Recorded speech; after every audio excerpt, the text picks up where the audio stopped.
हमारा संदेश तो ये है कि मोदी जी जब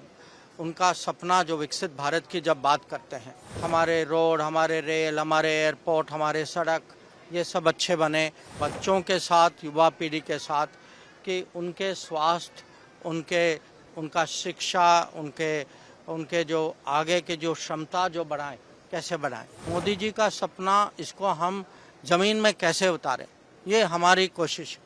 आज मेरा यहाँ आना जो है, क्योंकि ये एमपी लैड्स के तहत ये काम जो हुआ है, आज एक वेलनेस सेंटर का उद्घाटन हुआ है यहाँ, एक सक्षम आंगनबाड़ी का और एक स्मार्ट स्कूल का। और खाली यहाँ नहीं, और भी आगे भी कार्यक्रम है,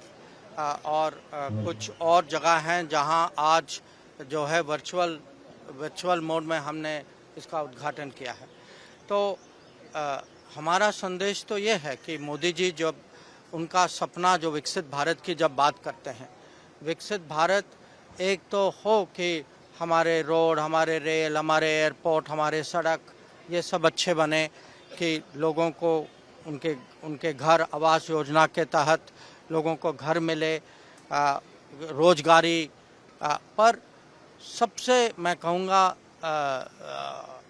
शुरुआत जो होती है वो होती है कि बच्चों के साथ, युवा पीढ़ी के साथ, कि उनके स्वास्थ्य, उनका शिक्षा, उनके जो आगे के जो क्षमता जो बढ़ाएं, कैसे बढ़ाएं। और ये जो हम ग्रास रूट लेवल पे जो कर रहे हैं, कि हर संसद का सदस्य कहीं ना कहीं एमपी लैड्स के माध्यम से इसमें उनका योगदान होता है, और हम जो हैं मोदी जी का सपना, इसको हम ज़मीन में कैसे उतारें, ये हमारी कोशिश। और मेरे लिए तो गर्व का विषय है कि एक तो गुजरात का प्रतिनिधि होना, दूसरा जो है मोदी जी के निर्देश पे नर्मदा ज़िले पे ध्यान देना, और यहाँ कुछ अगर जब ज़मीन पे कुछ देखते हैं, यहाँ आके देखते हैं, तो इसमें बहुत माने एक वो फीलिंग होता है कि भाई कहीं ना कहीं हमने भी कुछ माने किसी के जीवन में कहीं कुछ परिवर्तन लाए हैं, और किसी का जीवन कुछ बदला है यहाँ। तो मेरे लिए आज बहुत खुशी की बात है। और जो हमारे साथ जो हमारे साथी जो हैं, एमपी एमएलए जो हैं,